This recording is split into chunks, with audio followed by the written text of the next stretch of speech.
then you'll turn it over to Jeff. Thank you, Devin.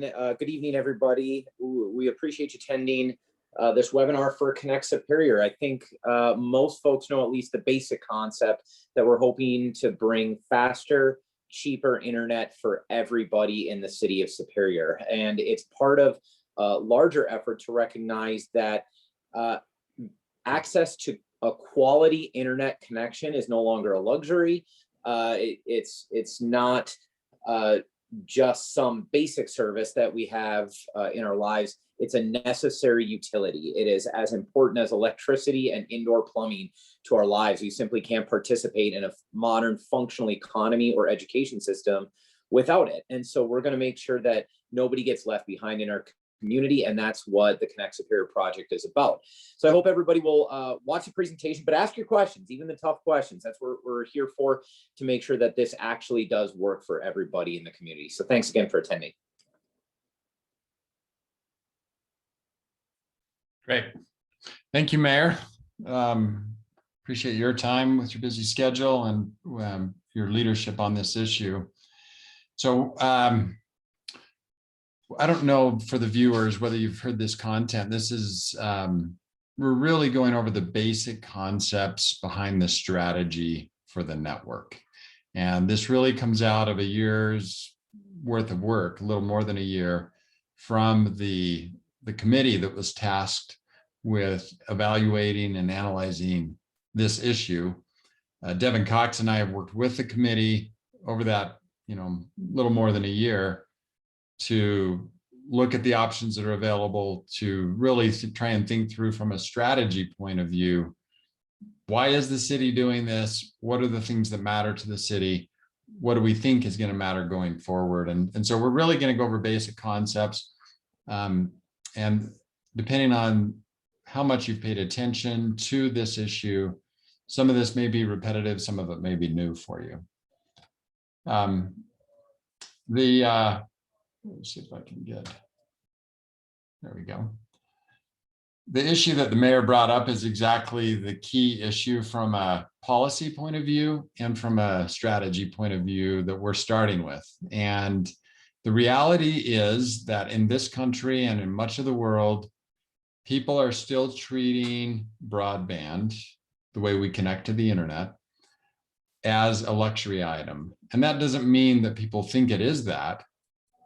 That means from a policy point of view, we treat it that way. And that means that we're okay if not everybody's connected. So, and we do treat it, when the internet came out, it was new. It was something of a luxury item, and it hasn't been treated like anything other than that, at least from a policy point of view. And so, we're appreciative of the city council's leadership on it and the mayor's leadership on it, precisely because the focus is on what the mayor talked about. This is essential infrastructure now. And so that's the footing on which we go forward. COVID-19, I think, does a splendid job of reaffirming that policy position, which is broadband infrastructure is essential, meaning that the people who either had poor connections or weak connections over the last year were put at a disadvantage in a variety of ways. Could be parents who needed to work from home and either had an unreliable connection or just were not able to do it. Could be students who needed to study from home and were put at a disadvantage that way. It showed up in a variety of ways, but I think the issue is crystal clear coming out of this pandemic year. Reality going forward is many people can and will continue to work from home.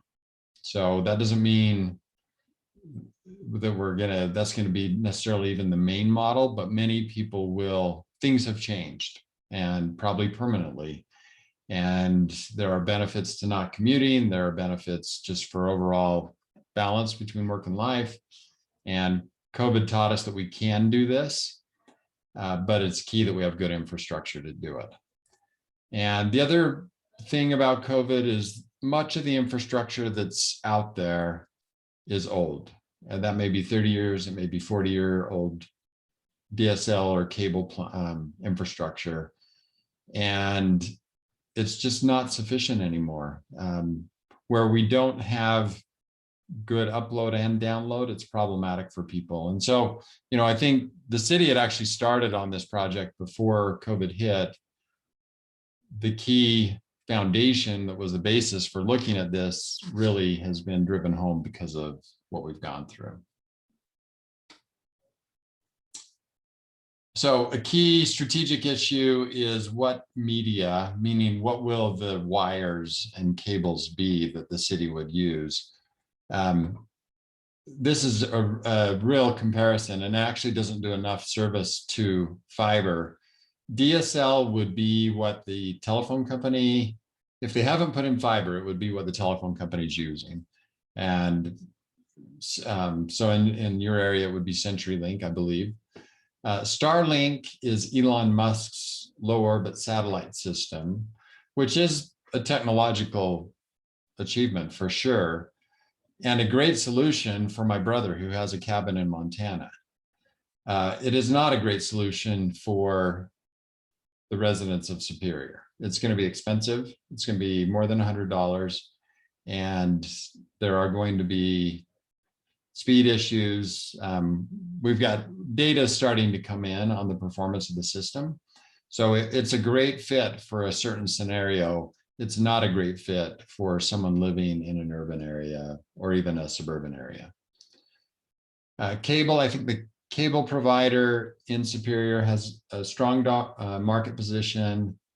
And you can see why from these dots. Cable just works better for conveying information than DSL. That's just cold hard fact.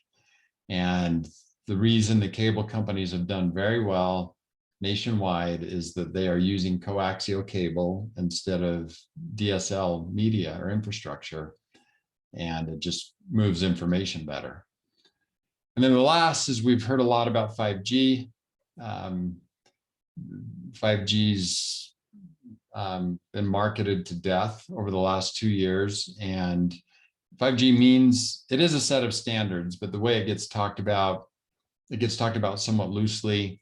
The way to think about it is this next generation of cellular mobile, and they are making it faster. It is becoming, they're being able to send the signal at greater speeds, and it's great technology. But when you compare it to fiber optics, it's not there. And in fact, 5G depends on fiber optic cables to work.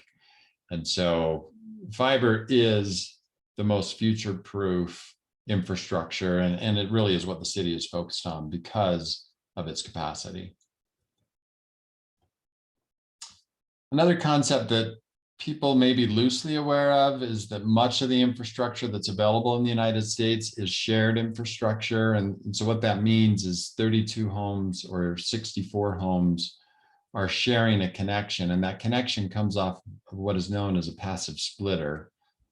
And so the cable, the wire, the fiber, whatever it is, and fiber does use this technology, or can, comes into the splitter and then it splits out. And so what that really means is that whatever your neighbors are doing can and will affect the performance of what you're experiencing.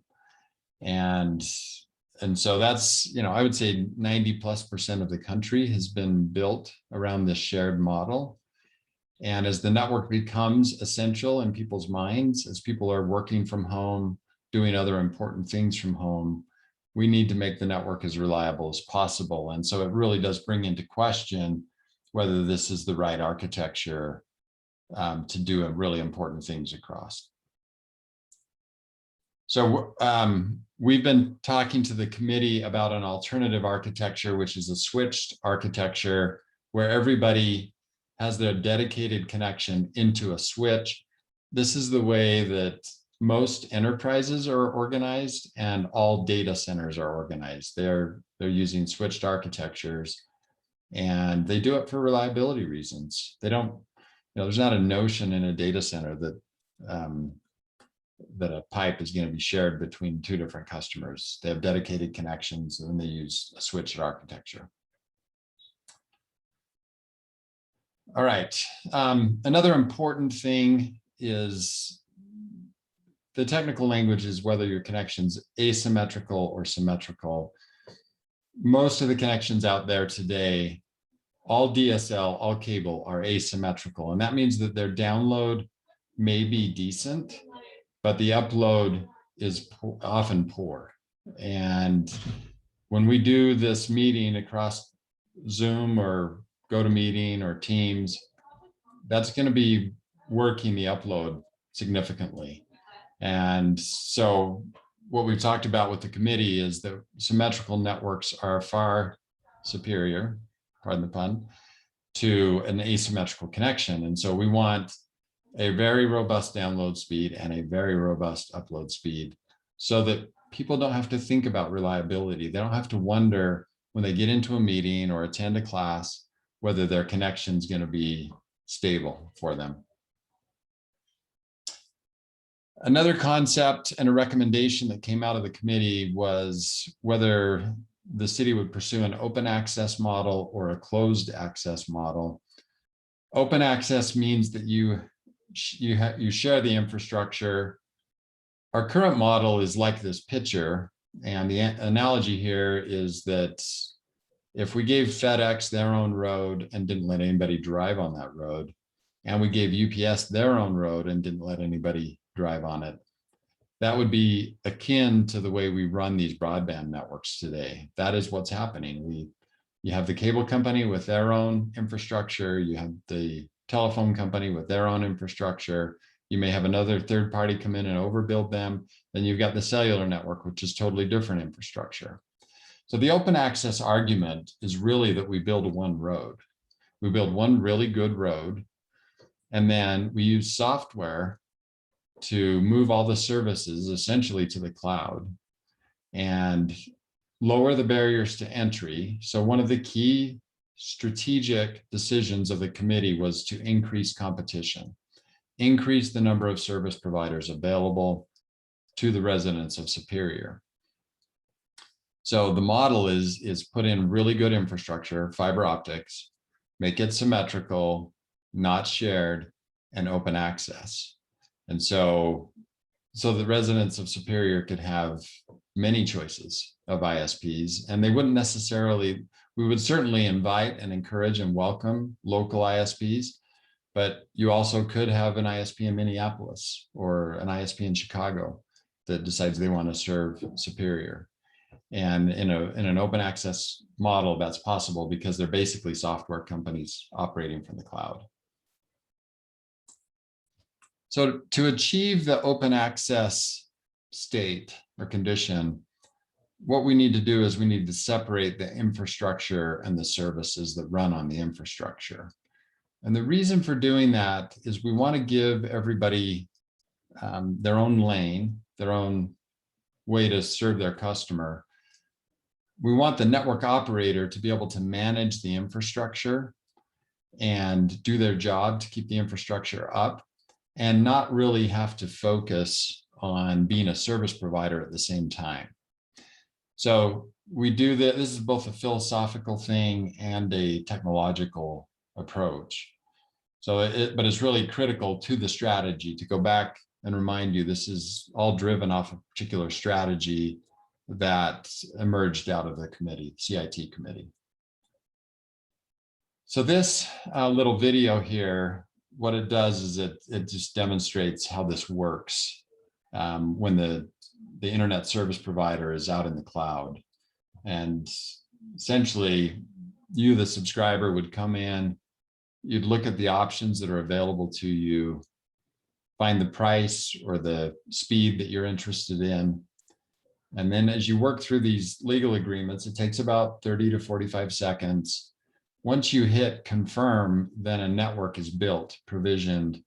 You can go up to the dashboard and see that in less than a minute, you have an ISP. And then if you want to switch your ISP, you do the same thing. You just reverse it, unsubscribe, go out and look at your options again. So that's essentially what it's like when the ISP is in the cloud. You don't have to call anybody. You don't have to set up an appointment for somebody to come to your home to deal with the infrastructure. The infrastructure is lit, it's ready, and you interact with your service provider from the cloud. Another important part of the work we did with the committee was to try and get an honest and true picture of the pricing that was available to the residents of Superior currently. And we did this in a couple of ways. One, we looked at the websites for these two main providers, Spectrum on the cable side and CenturyLink on the DSL side. So we looked at what their 12-month rate was, what their standard pricing. I think we're all familiar with the fact that many of these companies will sort of have a teaser rate to get you to be a customer, and disclose up front that lasts for a period of time. It can be 6 months, 12 months, 2 years in some cases. So the 12-month rate is the introductory rate with a contract, and standard pricing is then what you pay long-term. You can see over on the left, we've got speeds. So for a 50 by 5 in Spectrum's case, the 12-month rate's 55, and then it jumps to 75. So we also not only looked at their websites, but as we collected invoices from residents of Superior, because we wanted to see what was actually on the bill. So not just what's being advertised on the website, but what do the invoices say for the residents of Superior? So that's another way that we tried to validate this data. The third way is that on the survey that we ran off of the Connect Superior website, we asked people to run a speed test at different times and report back what they were getting off of their speed test. So we were trying to triangulate the information to provide valid information. You can see for the 55 by 5 connection, people are paying just over $60. For the 100 by 10, they're paying 86 in Spectrum's case. I don't need to read these to you. You can see what they are. You probably know what they are. And then as you look at triple play, voice, internet, TV, you can see that people are paying between 200 and 250 on average to the cable company. In the DSL case, they don't offer a TV package. The 10 by less than a meg, people are paying 75, 85 if they've got the voice. So that gives you a sense of where the averages turned out. On the business side, for internet, the average for the cable is 119 at 100 meg. For 200 meg, just under 150. On the DSL side for 100 meg, also just under 150.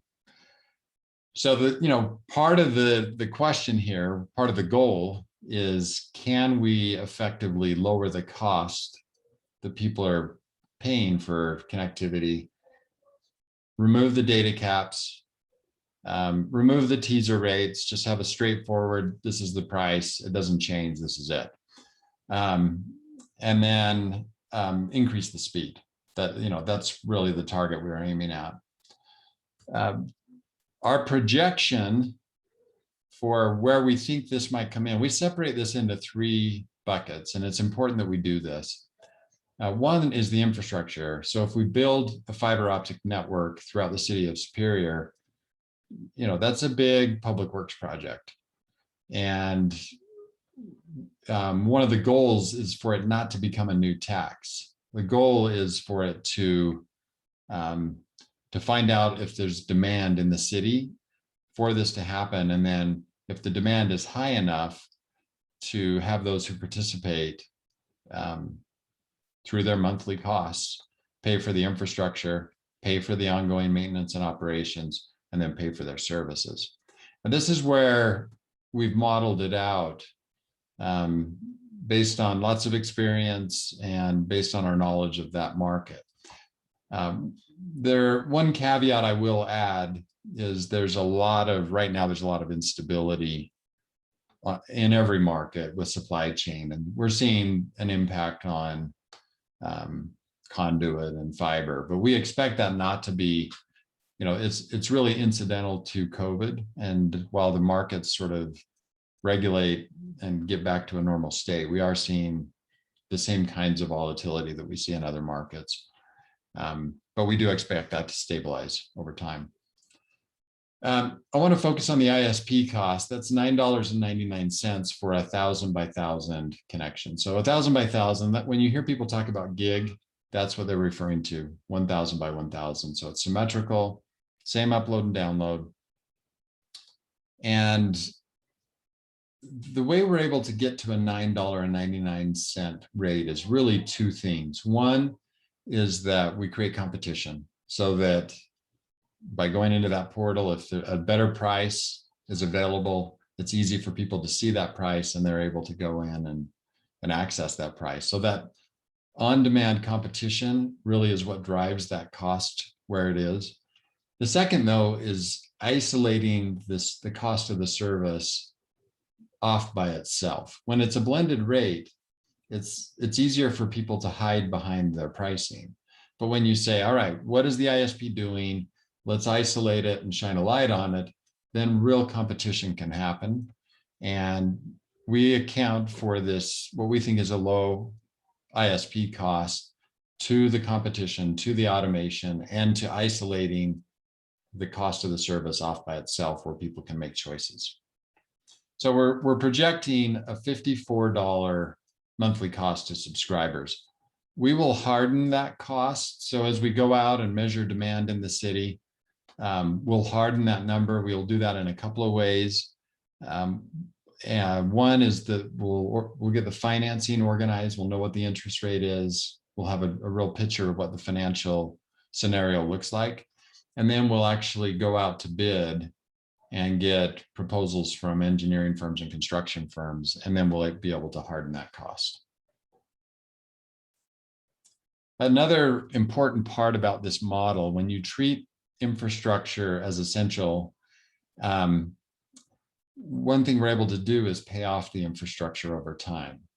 It may be over 15 years, it may be over 20 years, but in today's market, everybody's a renter of this infrastructure. Nobody ever pays it off. You've got rent-seeking incumbents who will get paid forever, even if they've paid off the infrastructure.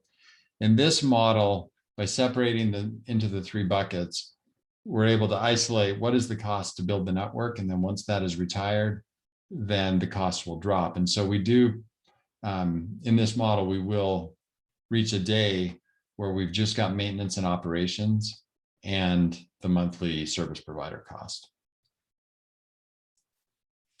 The survey that we ran as part of the study and the work we did with the committee had a number of questions.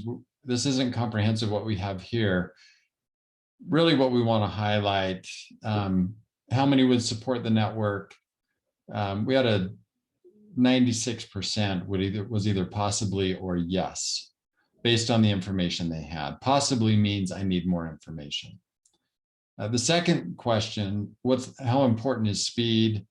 Again, 98% saying it's somewhat important or very important. When people measured their connection speeds, the average download was 76 megabits per second. The average upload was 10. Again, what we're proposing at that $54 number is 1,000 by 1,000. So 76 versus 1,000 on the download, 10 versus 1,000 on the upload. The next question, how important is choice to you in service provider? 22% said it's somewhat important, 72% said it's very important. So again, that sort of confirms the desire and the interest to have an open access model, or a model where they can make a choice between service providers. And then ratings, in terms of ratings on the current ISP, it's not quite a bell curve,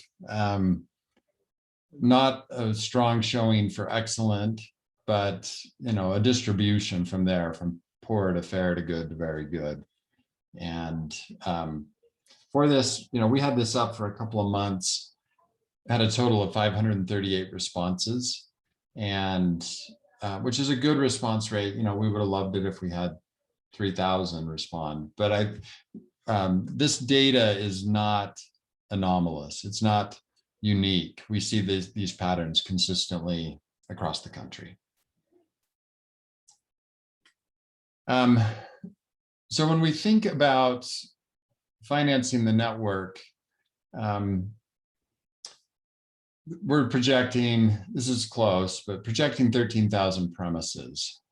If our data is correct, that the average cost, this wouldn't be just internet, there's some fees that are often show up in here as well. So if that $81 number is correct, that means the annual internet spend in Superior is 12 million, just under $13 million.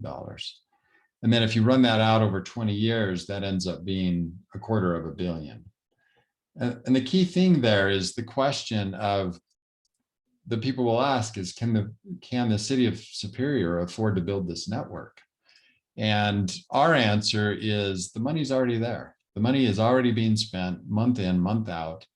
It's not a question of can the city afford to do it? It's a question of how the money flows. Is it going to flow to a large incumbent? Or is it going to flow into a structure like we showed you, where there's an infrastructure bucket, there's a maintenance and operation bucket, and a service provider bucket? So it's really, the money is there, the money is already being spent. And it's really a question of how do we extract the most value for the residents of Superior for the money that's getting spent.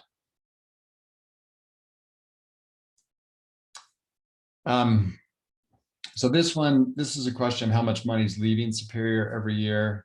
I think not all of the money will stay, but if we do a local construction project on the network, we're not sure how it will get financed yet. So there are some questions there. We hope there will be local internet service providers. We hope it's attractive to them and that they will come and participate. But certainly to maintain and operate the network, that's going to happen locally. And the city may decide to maintain and operate it themselves as a true utility. They may outsource it to a third party, but regardless, it's going to be maintained and operated locally. And so this model does open up the possibility that much more of the money could stay really having an economic development impact on the city and the region.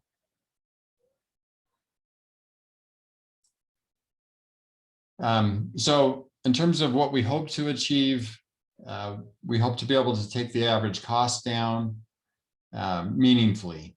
This is showing 50. In our report, we modeled 54. We'll harden that number through this process, but we hope that there will be a meaningful savings to the residents of Superior. And we hope there's also going to be a very meaningful increase, not only in speed, but in network reliability, because we make it symmetrical, we make it dedicated, and we give people a really fat pipe. One other thing about fiber that I didn't mention earlier is that if there comes a day where people need more than a gig, and it surely will come, we don't have to switch out the fiber. We just have to change the electronics at the ends of the fiber, which is a much less expensive proposition than changing out the fiber. So, we could increase the speeds to 10 gig, which would be 10,000 by 10,000. We could increase the speeds to 100 gig. And we can actually do that on a client by client basis. So if there's a business that needs a faster speed, we can light up that faster speed for that business with fiber. So it's really a miraculous technology. All right, the recommendations from the Superior CIT committee, which we've already covered. 1, pursue an open access model to bring in competition, to give people choice, and to get a lower price because of the competition. 2nd, pursue an opt-in model. So it's voluntary, not going to force it on people. We're not at the point, if it were a true utility, everybody would accept the fact that we all need this really good connection. I think the city acknowledges that we're not at a point in the adoption curve to force that on people. We do think over time, a network that provides significantly greater value will attract everyone. But out of the gate, it's going to be an opt-in voluntary model. That's the path that the city is wisely going down. And then the third is treat fiber infrastructure as a public utility. So, and that's really where the role of the city comes in. The service provider role will be provided by the public sector, but this treat fiber infrastructure as a public utility is really an acknowledgement that we need one really good infrastructure. We don't need 3 different pipes. We need one really good pipe. And it's more affordable for the participants to have one pipe instead of multiple pipes coming across. So those are the concepts we wanted to review. We hope that was useful for you. I'm going to pause and we'll go to questions, and I'll turn it back to Devin. Okay, great, thanks. So we have just a few questions coming in. The first is, why has Google Fiber failed where it has been tried? You want to discuss that, Jeff? Yeah, I mean, we're going to respond from our view. So you think about the markets where it has failed. I would say Louisville was probably their biggest failure. They put a bunch of money into Louisville and then ended up leaving. And they basically turned it over to the city. The problems that I'm aware of, and I don't work for Google, so I don't have a complete view on this. They used some technologies, micro trenching technologies, the way they put it in the roads. And they started to have some issues with the fiber coming up through the road. People I've talked to have said they sort of that the contractors cut some corners and the way they put it in. I don't know if that's true or not. But I do know that they had enough issues with the way that the infrastructure was installed. And part of it was this micro trenching issue and the roads actually breaking the fiber, that Google made the decision to leave. And so they turned over what was there. Devin and I have talked to people that know in Louisville, and that's what we've been told. Google's been successful in other markets, and they are still continuing to grow certain markets. Google is not an open access model, and so they really are copying the same business model that the cable company and the telephone companies apply. So they come in, they own it. They're right around, I think, a $75 price point, and they add one more choice, which is good. And any competition is good, but they're not adding 3, 4, 8, 9 new options. It's really a competitive model directly going after whoever the telephone and cable companies are. Great. This is relating back to the slide where we talked about the money's already here. It says, is the 13,000 homes and businesses calculation assuming 100% of the homes and businesses take the service? So I think I can address that. So when we're calculating the amount of money being spent on a monthly basis, on an annual basis, over a 20-year period of time, whatever that matrix is, we are assuming that the majority of the homes currently have some kind of internet access in those homes, that around 13,000 residents and businesses in Superior. We may be a little high on that number. We may be a little low in that number. We're not exactly sure the exact number, but if we're a little high, you can carve that back to, instead of 12,070,000 or 700,000, carve it back to 10, and the business case is absolutely solid. You can carve that back to half of that, cut it in half, and the business model is still there. The business case is still there. So hopefully that helps you with that. Are there other models that could work as well? Jeff, do you want to take that one? Certainly. And I think, the cable model works, right? I mean, they're not going out of business. If you look at their stock price, it works very well. They're doing great. Go out and look at your cable provider and just Google their 5-year stock price, and you can see that the model works very well for them. So yes, there are other cities that, the cities that have been most successful are the cities that have an electric utility as a city department. So those are municipal electric utilities. Those are the ones that have done the best because they've got a department, they've got trucks, they put the infrastructure on their poles, they're just set up well to do it. We think, and we have a bias because we really do believe in the open access model, we think open access will emerge as the dominant model in the next 5 years. So, I mean, everywhere we go, we always disclose that we believe in open access simply because we believe in choice. We say, given the choice, would you rather have one more ISP or would you rather have many more ISPs available to you? And nobody has ever answered that question. I'll take one. They always say, I'll take many. I'll take many choices over one choice. And so it really is that simple. The open access decision is, do you want one more ISP or do you want many ISPs? The question the city has to ask is, does the city want to become an ISP?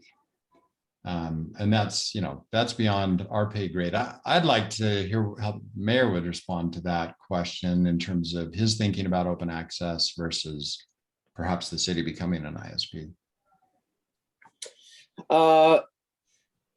Well, I guess I can only respond in political terms, but the thing I like most about this approach is that it blends the benefits of and strengths of both the public and private sectors.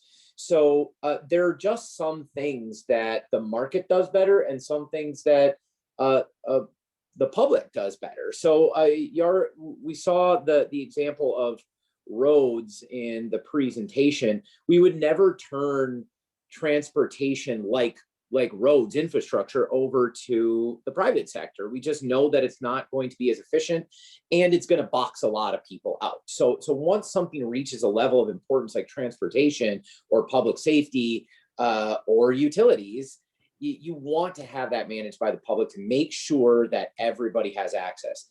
On the other hand, the private sector is where competition breeds innovation and drives down costs and empowers consumers. And so I wouldn't say the city would never become an ISP, because if we're going to be managing a utility, it's not crazy that we would create a public option. But that's not what we're doing here. I think right now the focus is on managing the infrastructure side of it so that the private sector can still continue to innovate and provide the best, lowest cost service, and we use competition to create that pressure. That's great. Thanks, Mayor. Stay tuned, because you may have some input on this next question. On social media, it was stated, cheaper, faster internet for everyone. Is it really true that everyone can get this within the city? Question marks. Do you want to give a shot at that, Mayor? Yeah. Yes. So that is the plan. But of course, we're talking about a voluntary plan and one that requires a certain amount of participation. So the goal is to make sure that it is available to everyone, but that's a long-term plan. I hope that the long part of that long-term plan isn't very long, just a couple of years, because we want to start providing access as quickly as possible to as many people as possible. There is some politics in this question as well, and there's going to be a lot of people informing the decision about who's going to get the access first. Personally, I believe it should be the people that need it the most, and that's vulnerable populations, people that don't have access to quality internet right now, mostly because of cost or because they're living somewhat transient lifestyles, not moving from one rental to another year over year. And so we want to try and plug in a lot of those dense rental heavy neighborhoods as quickly as possible. And this is just my opinion speaking, but the broader answer to the question is absolutely. Everybody in the city of Superior should have access to this network. And the standard should be no less. In fact, it should be a higher standard than what we use for wastewater, because we don't actually provide wastewater to every single person, every single property in the city. And I believe we should be providing internet to absolutely everybody, because I think the alternatives are just worse. Fantastic. I don't think Jeff would have anything to add to that, so I'll move on to the next question. I have buried cable internet. It becomes unreliable during freeze and thaw cycles. Would fiber be more reliable in freeze thaw cycles? How resilient would it be? Jeff, I'll let you take this one on. Fiber's been around, I'll bet it's been around for 30 to 40 years now. It's something I should look up. It's been around a long time. We know it's predictable and it's extremely reliable. It's much easier to operate a fiber network than a 40-year-old cable network. It just requires less manpower. It requires less troubleshooting. It really is a miraculous technology. So the freeze and thaw cycles are not going to affect it, whether we put it on the poles or put it in the ground. People are going to experience a really surprising amount of reliability. Yeah, I think it's important to note that the technology involved in either DSL infrastructure or cable infrastructure, coax infrastructure, is completely different than fiber. Fiber, you're essentially sending light through a glass tube. And that light, it doesn't matter what the temperature is, it's always going to be consistent. Whereas on the others, you're sending electrical signals across those mediums, and those can be affected by weather conditions and other, outside factors. So yeah, it tends to be much more reliable. And that's as far as my physics go on the matter. So hopefully you won't ask a follow-up question on that one. Let's see, next question. Is there a risk of not having some redundancy? If CenturyLink could go down, at least Spectrum continues to operate. If Superior Fiber goes down, then is everyone offline? You want to answer that, Jeff? Sure.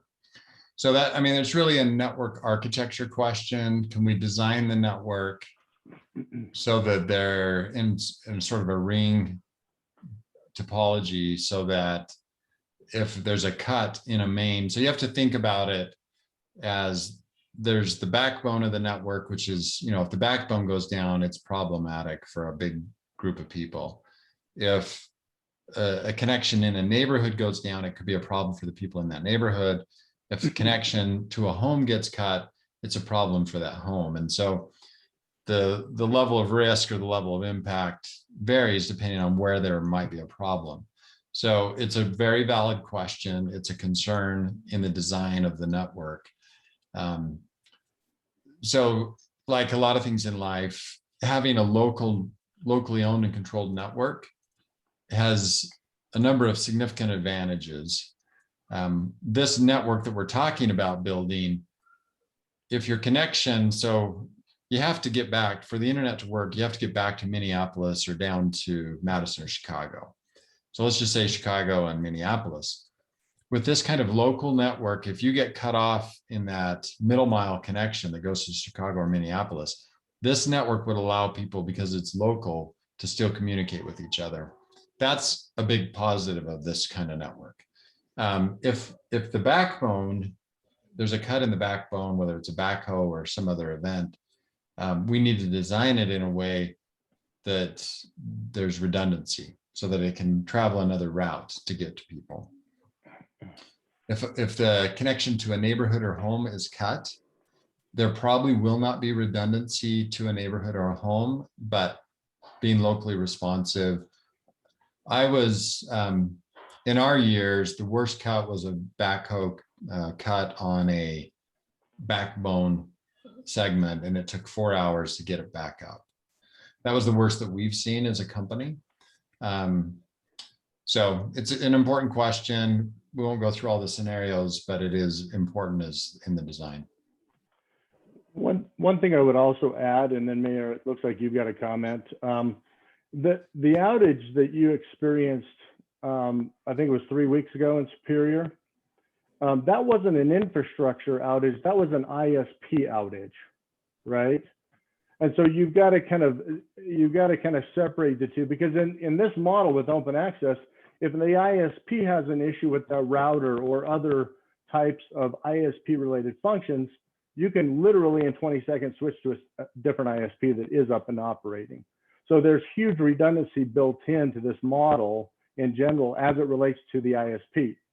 What Jeff is referring to is infrastructure redundancy, and that is a very rare that happens. Far more common that the ISP functionality of those companies goes down and causes outages than the actual infrastructure component of those companies. So just wanted to share that aspect with you. Mayor, do you have a comment on this?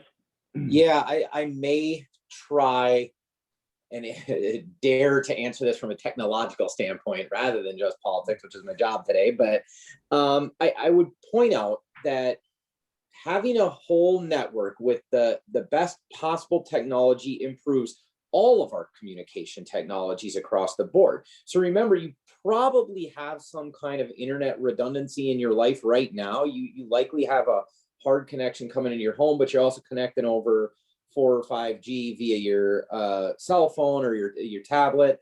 So those resources improve in an area that is pumping the best, fastest possible internet available into the area. So we're going to be able to mitigate at least some of the emergencies, because the fact is there will be interruptions in service. We are talking about a technology, a hard infrastructure. This stuff happens. But when you have the best possible technology, you can minimize the impact when it happens, because all of your devices should just work better. How'd I do, Jeff and Deb? Am I basically correct on that? It's true. I think it's an important point that, it's important that the cellular network's a different network for that exact reason the mayor's talking about. So I think it's a great point. Okay, next question. When will this proposed network be up and running within the city? That's a great question. Jeff or Mayor, I'll throw it up. Oh, I'm going to defer to the mayor. I mean, there's, there's planning that has to happen, but that's, the mayor's got the better view there. Soon as possible, I guess. I think I believe it will be sooner than I thought a few weeks ago. If you would have asked me this question in February, I would have said, in 5 years, I think we could be up and running, connecting the first folks. There's a lot of planning. We got to sock away some money for it. But the fact is, the city has a lot of money coming from the federal government that can be spent on a broadband project. There could be even more coming from the state and federal government to allow us to invest in technology like this. And we have, in the business, we call it shovel-ready projects, and that's what this is now. And so we have a master plan. We are able to get to work right away. And so now that those resources are coming in, we can accelerate this. I'm proud to say the city is in outstanding financial shape. We are in a position to make this investment. Maybe this might be our only opportunity to invest in something like this. We certainly couldn't have done it 5 years ago. And I don't know what the future looks like 5 years from now. So I'm ready to get going. I mean, I am one of several decision makers in this process, but I very strongly support this. I believe that this is an absolutely necessary utility. I mean, even on webinars like this, I'm seeing people talk about the very real interruptions in their lives that are happening right now. And sometimes the consequences for that are dire. We look at the impact it's had on education, particularly the gap that already existed between children that grow up in privilege and children that grow up in poverty, and a year in a pandemic dramatically exacerbated that. That is also true for people at work, for people trying to open businesses or keep them open. Those of us that got sent home a bunch during the pandemic didn't get to watch, maybe didn't get to watch as much TV as we probably could have. Shouldn't have ended on that point, but the larger point here is, as quickly as we possibly can, I would love to be hooking people up in the next year or two. So one thing I will add to that is, one of the things that is significantly, this approach and the recommendations of the CIT committee, I think generally the view of the city leadership is that this is only possible if a certain take rate is accomplished in the city. So the faster we get the word out, the faster you get the word out to your neighbors and to your friends and your family members in Superior, the faster you get them to go to connectsuperior.com and learn about this and get involved. There's a form you can fill out online. It's a very simple form. You can say, you know, I want to get involved. I want to help you promote, because the more education we get to the community, the faster this will roll and the faster it will get implemented. That's also a very, very important part of it. So. Well, then I got to add to that point before you go on to the next one, because there are folks that oppose this, that believe that things are just fine in Superior, that everybody's just doing okay, and we don't need to take such a bold step forward, that it's too risky and potentially too disruptive. I totally disagree, and I think most folks, especially if you've tuned into this, would agree that we're not fine, that the internet costs too much in Superior, that not everybody has quality access. Some people can't afford it at all, and that's not acceptable in the 21st century. And so if that's you, if you believe that we're not doing fine right now, got to speak up in all the forums you have at your disposal. Excellent, excellent. Okay, next question, moving quickly. So a few weeks ago, our 911 service in Superior was down for over a day. If the city had this type of network, would they be able to switch over to another provider to prevent an outage? Example, a backup connection. Other notes, see here, some cell service is down along with, I'm not sure how to read this correctly. I'm just wanting to make sure. So they're essentially saying if there is some kind of catastrophic failure with the 911 emergency communication systems, are there ways to kind of shift and have a backup plan as it relates to still making sure that 911 functionality exists and people can get the services and can report the need, I guess is the best way to put that. Jeff, do you want to tackle that one? Yeah, and I'm sure the mayor may have something about that specific event. I'll just say, 911's obviously more than essential. It's a critical service. This infrastructure, we didn't get into this, but with these advanced networking technologies, we can virtualize this network. And what that means is we can create a private network for public safety, and it can be, over time, it could become the main solution, or it could just be a supplementary solution. It could be another way for people to do 911 things. So we can put 911 on your laptop. We can put 911, a solution that would travel across this network, which is supplementary or additive to the other system. So I think this network increases the arsenal of tools. It doesn't narrow them. That would be my response. I don't know, Mayor, if you have anything there. I have to confess, I still don't fully understand the technology of 911. It is an incredibly complex system, but it is growing more complex. And all I can really say is that it can only benefit by increasing the technological resources at their disposal. Whether we expand those or not, I can guarantee you state and federal regulation is going to require improvements to their ability to provide 911 service. And we could find ourselves with a very expensive mandate if we don't stay ahead of that game. So it is bound to improve 911 service, yes. Right, okay. I live in a... Yeah, go ahead, Devin. You're going to probably say the same thing. Go ahead. No, I was going to read the next question. So go ahead. You've got to we had a conversation with a county in Ohio. Devin did actually 2 weeks ago. And he said, they're looking at a 911 fiber network. And Devin told them, he said, look, the internet will pay for your network. Just what people are paying for the internet today will pay for the network, and we can still give you your 911 private network. So that's all I was going to say is it's all upside when you put a robust fiber network in the city. Yep. Okay, next question. I live in an apartment complex. How do I sign up when I do not own the building? So Mayor, do you want to take this one on? Yeah, that's kind of on us. We're gonna have to work very closely with landlords to make sure that they invest in this. And I have a couple of ideas how we can do that. It's going to require some adaptability on our ends to help landlords first see the value in this, because I don't know which building you live in, but a lot of them, I've spoken to a number of the major property managers and owners in the city.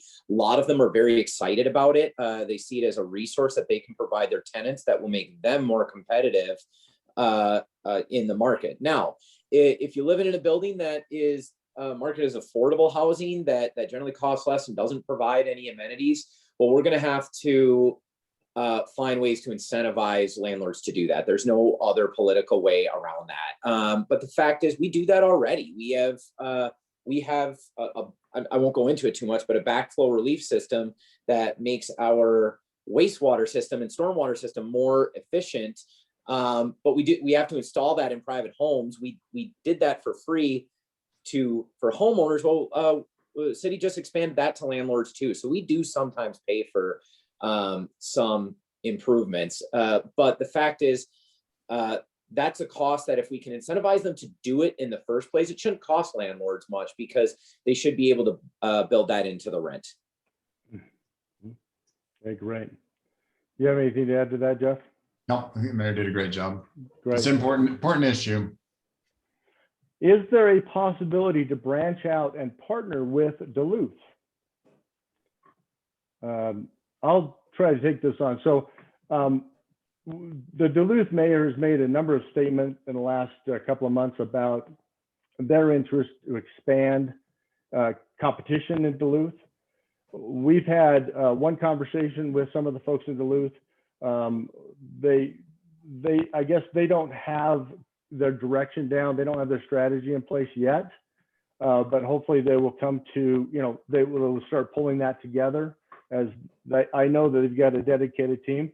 Where there is possibility to leverage, if they decide to kind of go down the same path of an open access model like Superior has, I do believe there will be some great advantages, economies of scale, and all kinds of things that could benefit both cities. Whether they do that or not is unknown, and whether it makes Superior's project viable or not, Superior can stand on its own. Duluth would just make it that much better, I guess is the way to put that. Anything you want to add to that? Let me add, Devin. So we're working in a part of the country that's one of the major metro areas in the country. I think the population surrounding this metro is close to 10 million. And we're working with more than 10 different cities in that metro area. And so all of them will come back to the same data center in this design.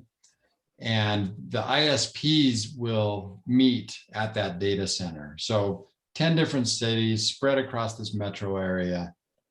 But the ISPs are all located in one place to service that mix of cities. The importance of that is, if one city was on its own, you may have 2 ISPs or 3 that was interested in addressing, if it's a smaller community.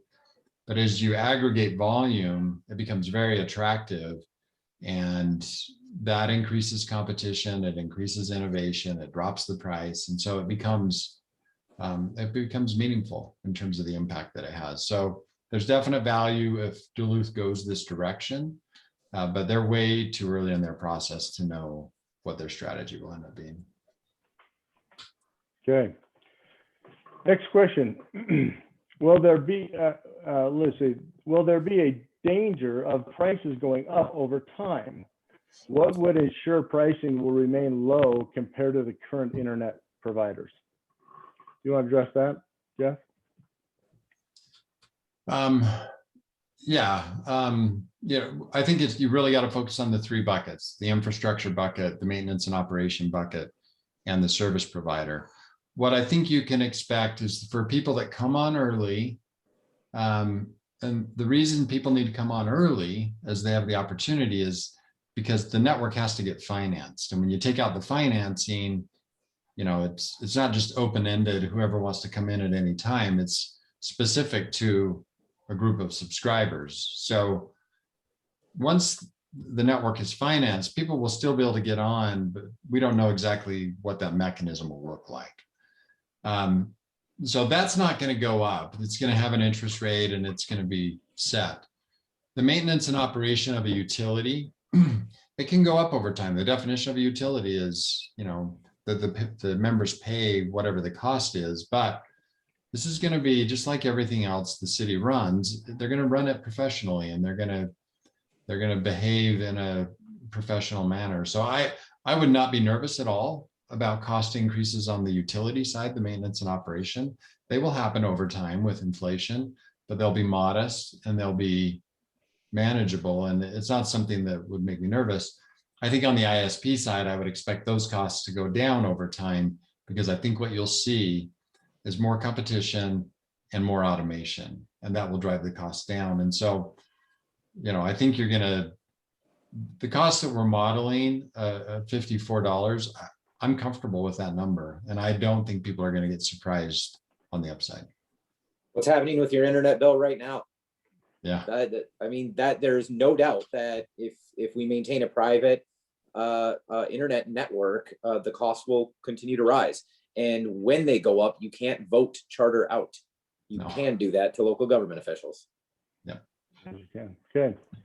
Let's see here. A question for the mayor.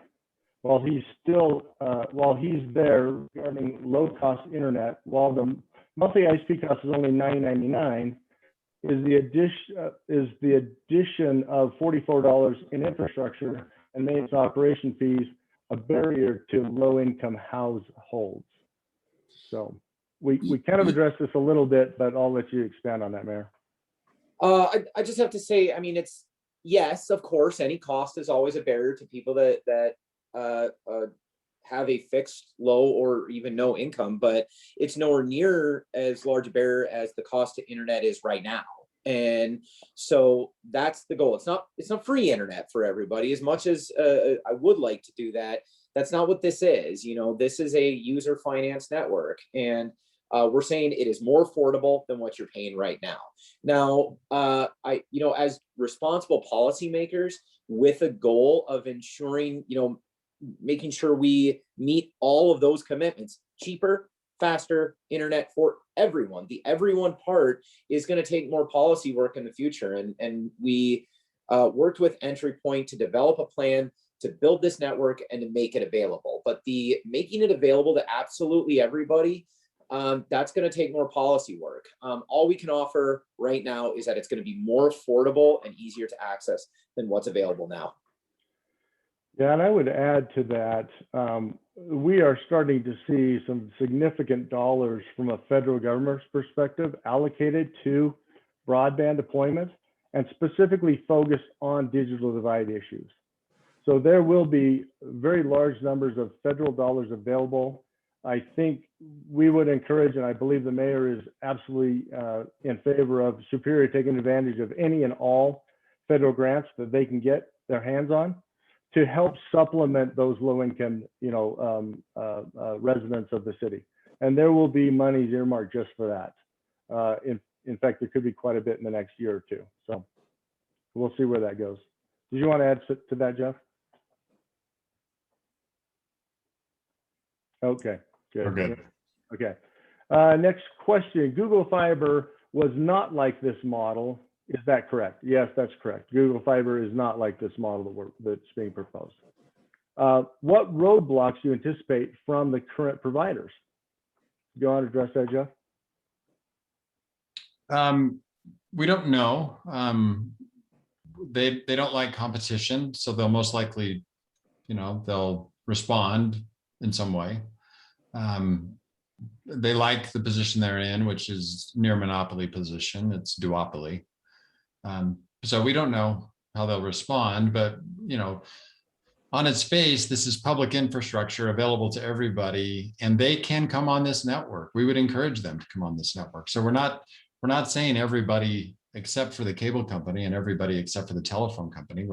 We would welcome their participation in this network. We want the infrastructure to be neutral shared host.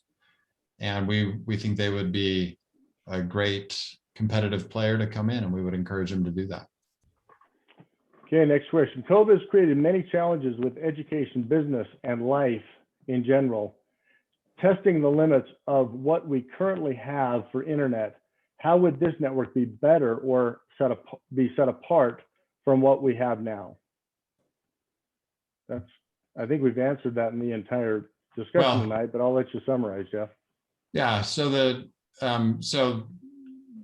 most obvious is that the upload speed will be, we're going for 1,000 megabit standard, where the average today is probably 10. So order of magnitude is significant difference there. So reliability is better. Goal is to make it more affordable for everybody. So more people would have access to really what we want is people to not even think about speed and reliability anymore. We want the network to be that good. We want to be affordable. And then the other thing that we can do with software is we can create private education networks. We can create private networks for churches, private networks for telemedicine, private networks for other utilities like the electrical grid. So with this network, we could create a superior education network that is private and off the internet. And I think there would be a bunch of positive advantages flowing out of that. Okay. Next question. Why should the city get in the internet business? Cannot Spectrum or CenturyLink do this and upgrade their networks to fiber? Aren't they doing this now? ?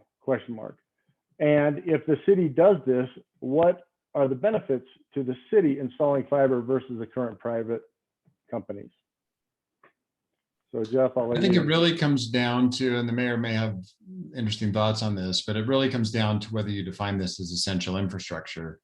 The reality is the private companies do not treat it as essential infrastructure. They don't. The goal of the city is to get this to everybody because it is essential. And the city's more aligned with the subscriber. The goal of the private companies is to maximize revenue for shareholders. That's not immoral, it's not unethical, it's just a different goal. The city has a goal to provide robust, reliable, low-cost access for everybody. That's also what the subscriber wants. That's what you, the residents, want. And so the city's just better aligned, and from a policy and strategy point of view, they're focused on infrastructure, they're not focused on services. And so we think the math works. But Mayor, I'm interested in your thoughts. Well, that's what I would have said. I was actually kind of excited about saying it, so I'm bummed you took it from me. Sorry about that. Okay. The other thing I will add is the one thing we see is every time there is an upgrade in an incumbent network, and this is almost universal in almost every market that we see it throughout America, throughout the United States at least, is every time they do an upgrade, they also upgrade their price and their fees associated with that upgrade of technology.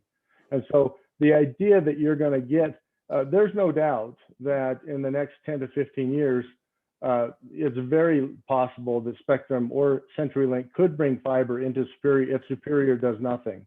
Okay. But at a price point that's affordable for everybody, not likely. That's not the history that we have to look back on. The other thing I would distinguish, the question is, why should the city get in the internet business? I think we've already stated this, but I wanted to state it again. The city is really not getting in the internet business. The city's getting in the infrastructure business. Okay. It's kind of like saying the city is in the parcel delivery service because they provide road systems to UPS and FedEx. Well, the city's not really in the delivery business. They're in the road business, right? And it's those roads that allow for those delivery companies. So the same relationship would be with the internet service providers in this case under this model. Okay. Has this approach to open access fiber failed in the past before? I have heard other fiber networks simply lose money. Why did they fail, and how is this different? Jeff, do you want to answer that one?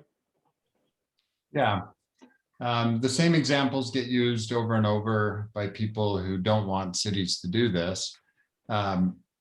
There's a dominant trend toward cities doing this successfully. And there's plenty of examples of it being done, both on the open access side and on the single ISP side. There's a growing number of cities who are doing it right. So the same examples are used. Typically, what's happened is the incumbents temporarily drop their price and wait it out until the network fails. And there's very few examples of this, but it has happened. It's happened. So, you can go on the web and find some cities there's one in Minnesota that it was just that example. The local cable company dropped their price temporarily, killed the network, and then they moved their price back up. I would also add to that open access does bring a dynamic that kind of offsets that. So when you go in and you do a single ISP approach, you're competing head on with the incumbent operator. And the incumbent operator, frankly, is bigger, has more money, and can do that. They can lower their price to where they lose money for a period of time, right? To affect the solvency of the network. Open access is different though. It's very difficult for them to do that because again, we're bringing in so much competition. Now, open access, if you look at the number of networks in the US, only a handful are actually open access, and more are becoming that way because we do believe this is the dominant trend for the next 5 to 10 years. But if you look at Europe has had this model in place for the last 2 decades. It's the standard over there. And those networks are highly successful and have been financially viable from the day that they were launched. So again, this is something that, the incumbents kind of make it more than it really is, but hopefully that helps, define that a little bit more. So, okay. Next is a comment, let's do this. So that's not really a question, but thanks for your support. Please get involved, spread the word. Do the overall cost to the subscriber, will the cost be influenced by the number of subscribers? Okay, so does the take rate influence the overall cost? Jeff, you want to answer that? Take rate does affect the cost of infrastructure. So if you think about 3 buckets, it can affect MNO, but not likely to. With more scale, MNO could go down, but the real impact is on the infrastructure. So if you've got 5,000 homes connected versus 10,000 homes, it's going to be more expensive because you've got to put in the backbone network, and that's spread across fewer people. So take rate really does matter, and it's something we'll work very hard on, speaking for the city. So it's particularly that infrastructure bucket that will be impacted. And then if we get to large regional scale, the service provider costs could come down because of the volume through the system. Mayor, any other comments? The way we finance things like this, it's called an enterprise fund. And we have a few of those in the city. And all that means is that there's revenue coming in from some source other than taxes. Sometimes it is a fee. This would be, you would pay a fee for your, once you choose to hook up to this. But the cost that we charge to the users of an enterprise fund. So another example is our landfill, where you pay that landfill fee and the money goes into one fund, and we do a combination of annual costs and infrastructure improvements. That will be partially true here as well. So if the revenue we're taking in makes the fund so healthy that we don't need to be investing it right back into, say, new infrastructure improvements or network maintenance. If it's just a healthy fund, well, then responsible leaders should look at cutting the cost of access, actually cutting back on that revenue. The same way if that seems unlikely, if you don't really trust us to do that, we did that with the landfill fee a couple of years ago. The fee was just too high. We didn't need to collect as much as we did. And we could operate a very similar system here. The more people come in, the more revenue is coming in, and we could lower the cost overall. Yep. Okay. we've kind of answered this one. How do hospitals stand to benefit? And what about school district? Jeff, you kind of mentioned this and answered Yeah. this. Why don't you reiterate? Well, a really interesting trend for healthcare is John Hopkins coined the phrase hospital at home. And that idea is that, telemedicine's not just talking to your doctor over Zoom. The interesting part of telemedicine will be when we get people out of the hospital faster, because we can put a device in their home and monitor them where they're comfortable, around family. So the hospital at home idea is when we can put an IV at the home and monitor it, put an oximeter to measure their blood oxygen level, those kinds of things. And so to do that, you need a really reliable network. And that's really the interesting part. That connection would not go over the internet. That would be one of those private networks. And I think there's a big opportunity for telemedicine that is largely unrealized yet. And then I think the same holds true with school, right?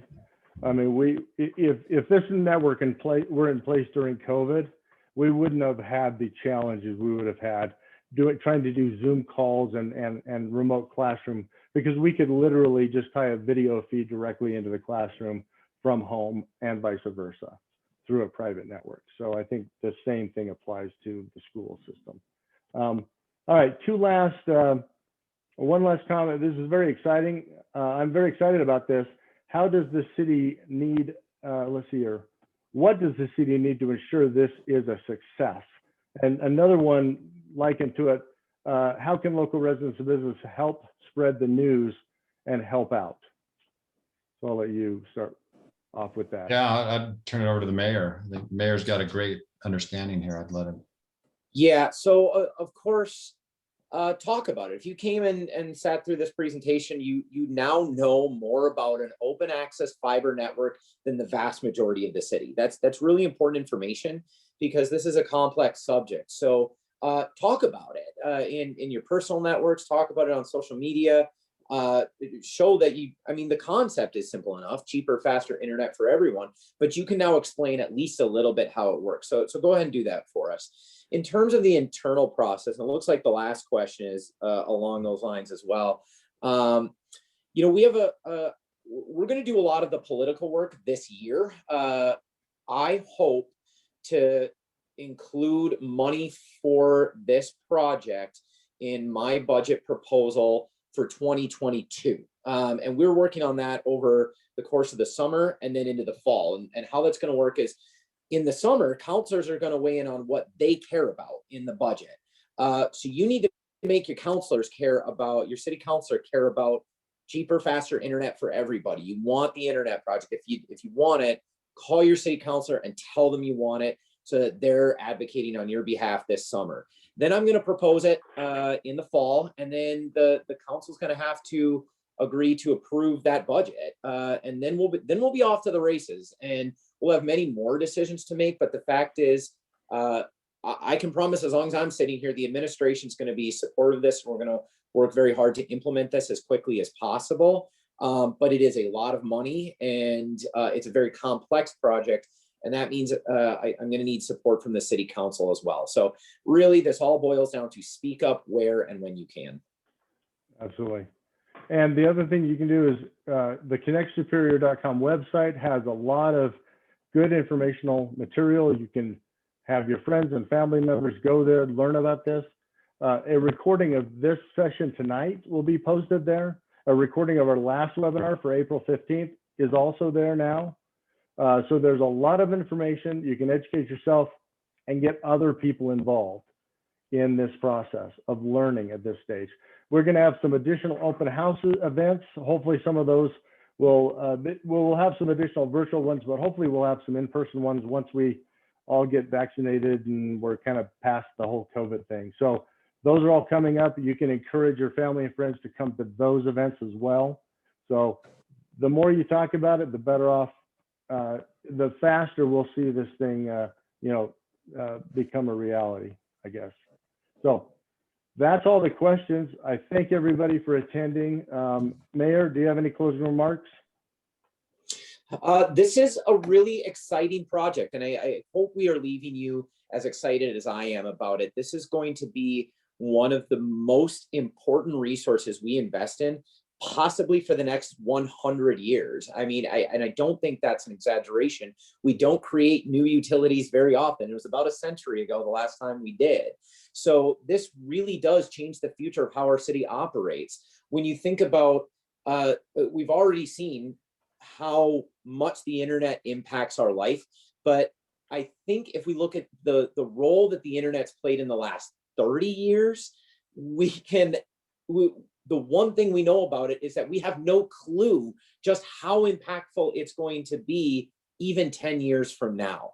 But if we want to be on the leading edge and of the entire country, if we want to have the best education system, the best economy, the most innovative new local businesses, attract people to our community, and have opportunity for every single citizen in the city, we have to have the resources to connect them to the entire world. There's just no other way to move our city forward as effectively as affordable, high quality, high speed internet access for every single citizen. So I very much look forward to working on this project with the city council. I want to thank Devin and Jeff. They did a great job with this presentation. They have been absolutely instrumental to this process so far. I am certain that our friends in Duluth are going to be following our lead once again and are going to want to invest in a project like this, but we're so far ahead of this because of their work. I also want to give a quick shout out to City Councilor Tyler Elm and his brother, Travis Elm, who taught me about this, who brought this proposal forward and have doggedly supported it this entire time. So for those of you that participate, especially the leaders that are on the that have participated tonight, thank you very much. And we'll stay in touch pretty regularly about this. Thank you, everybody. Have a great night. Thanks for your time. Take care.